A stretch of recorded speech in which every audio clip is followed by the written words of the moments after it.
نے عام طور پہ ایسی جگہوں پہ جہاں پہ قبریں موجود ہوں وہاں پہ نماز پڑھنے سے منع فرمایا ہے، لیکن اگر کسی جگہ پہ ایسی صورتحال ہو کہ وہ قبریں سامنے نہ ہوں، ایسی جگہ پہ ہو جہاں پہ وہ نماز کی انتظام ہو سکتا ہو تو اس میں کوئی حرج کی بات نہیں، لیکن میرا خیال ہے کہ اس کے لیے ہم اگر تفصیلی طور پہ مفتی صاحب سے پوچھ لیں تو زیادہ وضاحت کے ساتھ وہ ہمیں بتا سکتے ہیں۔ ان کو بھی شامل کر لیتے ہیں۔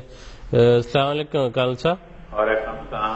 جی ابھی ایک سوال تھا کہ کیا قبرستان میں عید کی نماز ادا کی جا سکتی ہے؟ تو آپ سے گزارش ہے آپ بھی اس سلسلے میں ہماری رہنمائی فرمائیں۔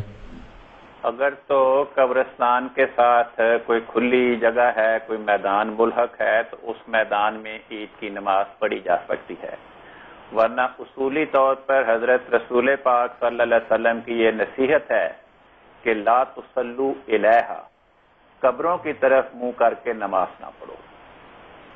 جی ٹھیک ہے۔